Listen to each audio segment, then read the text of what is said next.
Doctor Amrita, അതെ സ്വാഗതം. ഈ 5 വർഷം കസാക്കിസ്ഥാനിൽ പഠിച്ചു അല്ലേ? അതെ ഇനിയിപ്പോൾ സേവനം കേരളത്തിലായിരിക്കും അല്ലേ? അതെ ആണോ? അതെന്താ കേരളത്തിൽ തന്നെ സേവനം ചെയ്യണമെന്നൊക്കെ തീർച്ചപ്പെടുത്തിയത്? കൊച്ചിലെ മുതലേ കണ്ടുവരുന്നതാണ് ട്രിവാൻഡ്രം മെഡിക്കൽ കോളേജ്. അപ്പോൾ ഏറ്റവും വലിയ ആഗ്രഹമാണ് അവിടെ വർക്ക് ചെയ്യാന്നുള്ളത്. ഈ ഡോക്ടർമാരൊക്കെ ധാരാളം ഉണ്ട് കേട്ടോ. ഡോക്ടർമാരും വക്കീലന്മാരും എഞ്ചിനീയർമാരും കൊണ്ട് കേരളം നിറഞ്ഞു നിൽക്കുകയാണ്. പക്ഷെ ഞങ്ങളിപ്പം ഡോക്ടർ അമൃതയെ ഇങ്ങോട്ട് വിളിച്ചതിൻ്റെ കാര്യം തന്നെ, അമൃത പഠിച്ചു വന്നത് വലിയൊരു ക്ലേശം ഏറെ സഹിച്ചാണ്. എല്ലാവരുടെ പഠനത്തിന് പിന്നിലും അതുണ്ട്. പക്ഷേ അമൃതയുടെ ഈ ക്ലേശം എന്ന് പറയുന്നത് വളരെ വലിയൊരു ക്ലേശമായിരുന്നു അനുഭവപ്പെട്ടത്. പഠനകാലം മുഴുവൻ വലിയ ബുദ്ധിമുട്ട് അനുഭവപ്പെട്ടില്ലേ? അതെ, +2 കഴിഞ്ഞപ്പോൾ തൊട്ടേ എനിക്ക് ഡോക്ടർ എന്നുള്ളൊരു ആഗ്രഹം ഉണ്ടായിരുന്നു. പക്ഷെ അന്ന് വീട്ടിൽ പറഞ്ഞപ്പോൾ അമ്മ പറഞ്ഞു അച്ഛൻ ഇങ്ങനെ കോച്ചിങ്ങിന് വേണ്ടിയിട്ടുള്ള പൈസയൊന്നും മുടക്കാനില്ല. അപ്പോഴത്തേക്കും പിന്നെ ഓപ്ഷൻ ഉണ്ടായിരുന്നത് BSc പോകാമെന്നുള്ളതായിരുന്നു. അങ്ങനെ ഞാൻ BSc കെമിസ്ട്രി കഴിഞ്ഞു.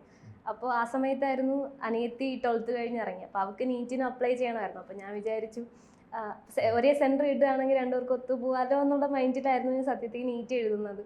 അപ്പോൾ നീറ്റ് അങ്ങനെ ക്വാളിഫൈ ആയി. അപ്പോഴത്തേക്ക് അച്ഛൻ്റെ ചേട്ടൻ വന്നിട്ട് ചോദിച്ചു നിനക്ക് പഠിക്കണോ, കണ്ടിന്യൂ ചെയ്യണമെന്ന് ചോദിച്ചു മെഡിസിൻ. അങ്ങനെയാണ് ഞാൻ മെഡിസിന് പോകുന്നത്. അല്ല, അങ്ങനെ ഏറെ ബുദ്ധിമുട്ട് സഹിച്ചില്ലേ സാമ്പത്തികമായിട്ടും ഒക്കെ? വീട്ടില് അച്ഛൻ കൃഷിയാണ്. അപ്പോഴത്തേക്കും 3 പേരെ പഠിത്തവും അനിയത്തി 2 പേരുണ്ട്. അപ്പോൾ എല്ലാം കൂടി ഭയങ്കര ബുദ്ധിമുട്ടായിരുന്നു. പിന്നെ അച്ഛൻ രാവിലെ എണീക്കും. അത്രയും കഷ്ടപ്പാടി തന്നെയായിരുന്നു വീട്ടിൽ.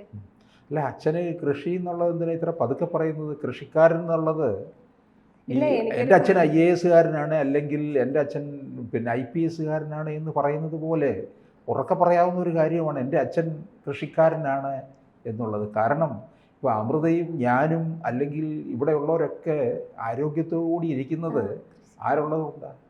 കൃഷിക്കാരനുള്ളത് കൊണ്ടാണ്.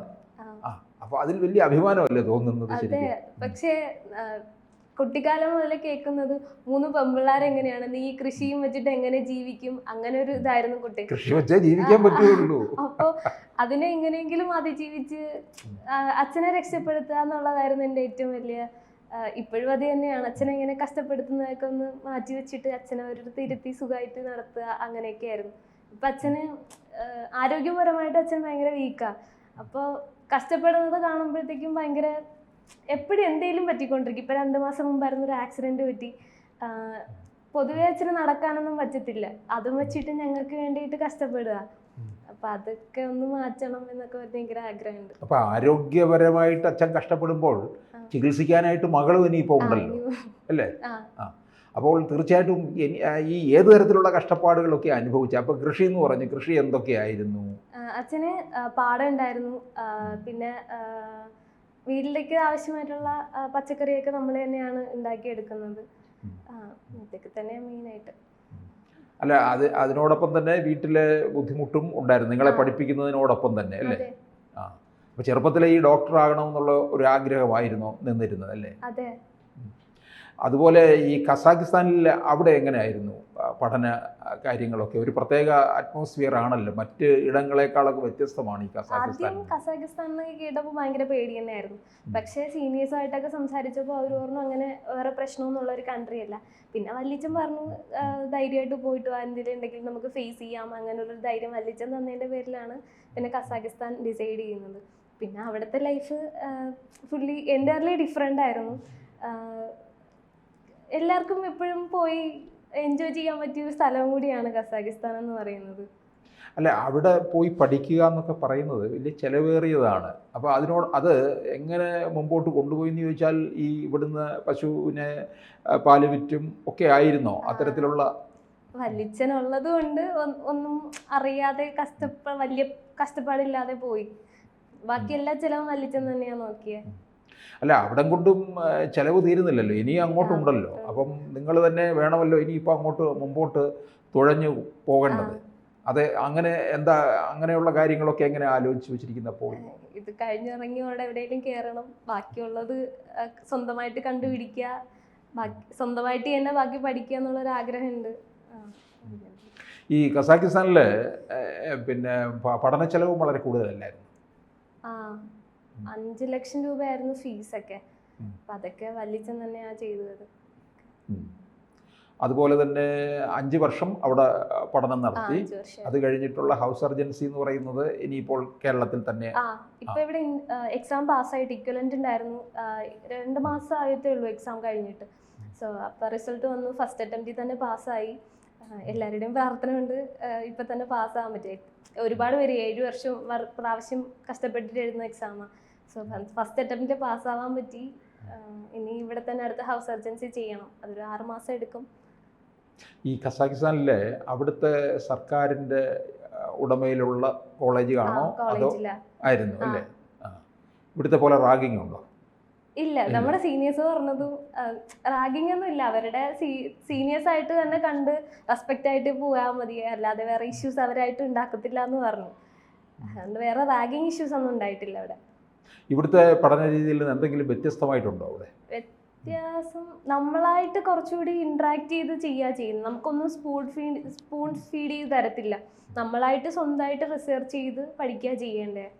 അതെ, അവിടുത്തെ വ്യത്യാസം മേജറായിട്ട് തോന്നി. ഈ പഠന കാര്യങ്ങൾ ഒരുപക്ഷെ എനിക്ക് തോന്നുന്നു കേരളത്തിൻ്റെ അത്രയും വരുമോ അവിടുത്തെ ഇത്തരത്തിലുള്ള ഇൻഫ്രാസ്ട്രക്ചർ കാര്യങ്ങളൊക്കെ? ഇൻഫ്രാസ്ട്രക്ചറിന് പ്രശ്നമൊന്നുമില്ല. പക്ഷെ അവിടെ അവരിങ്ങനെ ഇവിടെ നമുക്ക് കറക്റ്റ്ലി എല്ലാ ക്ലാസ്സും എടുത്തു തരും, അങ്ങനെയൊക്കെയാണ്. പക്ഷെ നമുക്കവിടെ ഇന്ന ടോപ്പിക്ക് നാളത്തേക്ക് പ്രിപ്പയർ ചെയ്ത് വരാ എന്ന് പറയത്തേ ഉള്ളൂ. അത് നമ്മൾ പ്രിപ്പയർ ചെയ്ത് വന്ന് നമ്മൾ സ്വന്തമായിട്ട് പഠിക്കുക ചെയ്യുന്നത്. ബാക്കിയൊക്കെ അവിടുത്തെ കൾച്ചറും വ്യത്യസ്തമല്ലേ? അതിനോടൊപ്പം പൊരുത്തപ്പെട്ടു പോകാൻ കഴിയുന്നുണ്ടോ നിങ്ങൾക്ക് 5 വർഷം? ഇല്ല, അങ്ങനത്തെ വേറെ ഇഷ്യൂസ് ഒന്നും ഇല്ല. പീപ്പിൾസ് ഒക്കെ ഭയങ്കര ഇന്ററാക്റ്റീവ് ആയിരുന്നു. സോ അവരെല്ലാം ഭയങ്കര ഹെൽപ്ഫുൾ ആയിട്ടുള്ള നേച്ചർ ആയിരുന്നു. നമുക്ക് അങ്ങനത്തെ ഒരു ഇഷ്യൂ ഒന്നും അവിടെ വന്നിട്ടൊന്നുമില്ല. പിന്നെ കൾച്ചറായിട്ടൊക്കെ ഒത്തു പോകുന്നുണ്ട്. അവിടുത്തെ ലാംഗ്വേജ് പഠിക്കണമായിരുന്നു. ഫസ്റ്റ് സെമ്മിൽ നമുക്ക് 6 മാസത്തെ ക്ലാസ് തന്നിട്ടുണ്ടായിരുന്നു. സോ ഹോസ്പിറ്റൽ പ്രാക്ടീസിന് പോകുമ്പോഴത്തേക്കും അവിടുത്തെ പീപ്പിൾസുമായിട്ട് ഇന്ററാക്ട് ചെയ്യണമെങ്കിൽ ലാംഗ്വേജ് ഇമ്പോർട്ടൻ്റ് ആയിരുന്നു. സോ അത്യാവശ്യം പഠിച്ചിട്ടുണ്ടായിരുന്നു. ഈ ഇനിയിപ്പോൾ 1 വർഷം ഹൗസ് സർജൻസിയും കാര്യങ്ങളും ഒക്കെ ഉണ്ടാകുമ്പോഴും കേരളത്തിൽ നിന്ന് ആണ് ഇനിയും പഠിക്കാൻ ആഗ്രഹിക്കുന്നത്. അപ്പോൾ ചിലവ് വളരെ കൂടുതലായിരിക്കും. അപ്പോൾ അതിന് ഒക്കെ തന്നെയും വീട്ടിലെ ഈ പറഞ്ഞതുപോലെയുള്ള വലിയ കഷ്ടപ്പാടില്ലെന്ന്. കാരണം അച്ഛൻ ഇപ്പോഴും എൻ്റെ കൃഷിസ്ഥലത്തോട്ട് ഇറങ്ങാനായിട്ട് കഴിയുന്നില്ലല്ലോ. അപ്പോൾ നിങ്ങൾ ആ കൃഷിസ്ഥലം നോക്കുമോ അതോ അത് വേണ്ടെന്ന് വെക്കുമോ? ഇല്ല, അത് നോക്കണം. നമ്മുടെ ജീവിത മാർഗമായിരുന്നു അതെന്ന് പറയുന്നത്. അത് കൂടെ കൊണ്ടുപോകാന്നുള്ളത് തന്നെയായിരുന്നു നമ്മുടെ ലക്ഷ്യം. അതുപോലെ പിന്നെ ഹൗസ് സർജൻസി കഴിഞ്ഞാലും പിന്നെയും വെറും ഒരു MBBS ആയിട്ട് നിൽക്കാൻ പറ്റത്തില്ലല്ലോ. ഇല്ല, PG ചെയ്യണം. PG ചെയ്യുമ്പോൾ അതും വളരെ ചിലവേറിയ ഒന്നാണ്. അപ്പം എങ്ങനെ മുമ്പോട്ട് കൊണ്ടുപോകും എന്നുള്ളതാണ് അറിയേണ്ടത്. അറിയില്ല, സ്വന്തമായിട്ട് എന്തെങ്കിലും കണ്ടുപിടിച്ചിട്ട് PGക്ക് ഇറങ്ങുക എന്നുള്ളൊരു ഇതാണ് ഇപ്പോൾ എൻ്റെ മൈൻഡിലുള്ളത്. ഹൗസ് സർജൻസി കഴിഞ്ഞൂടെ എവിടെയെങ്കിലും ചെയ്യാറായിട്ട് കയറണം. അതിൽ നിന്ന് എന്തെങ്കിലും കണ്ടുപിടിച്ചിട്ട് മാത്രമേ PGക്ക് പോകുന്നുള്ളൂ. അതുപോലെ തന്നെ അച്ഛൻ്റെ ആരോഗ്യ കാര്യങ്ങൾക്ക് വേണ്ടിയുള്ള പണച്ചെലവും ഒക്കെ വരുന്നില്ലേ? അതൊക്കെ മുമ്പോട്ട് കൊണ്ടുപോകണ്ടേ? കൃഷിയും ഒപ്പം കൊണ്ടുപോകണം. എല്ലാം കൂടെ പറ്റുമായിരിക്കും. ദൈവത്തിൻ്റെ കൃപ കൊണ്ട് എല്ലാം ഒത്തുപോകുമായിരിക്കണം എന്ന് വിചാരിക്കുന്നു. അപ്പോൾ ഡോക്ടർ അമൃത ഇനിയും വൈകാതെ PG ഒക്കെ എടുത്ത് കേരളത്തിലെ അറിയപ്പെടുന്ന ഒരു ഡോക്ടറായിട്ട് മാറും അല്ലേ? അങ്ങനെ ആകട്ടെ എന്ന് ഞങ്ങൾ ആശംസിക്കുന്നു. കൂടുതൽ വാർത്തകളും വിശേഷങ്ങളും നിങ്ങളിലേക്ക് എത്താൻ ABC മലയാളം സബ്സ്ക്രൈബ് ചെയ്യുക, ബെൽ ബട്ടണും അമർത്തുക.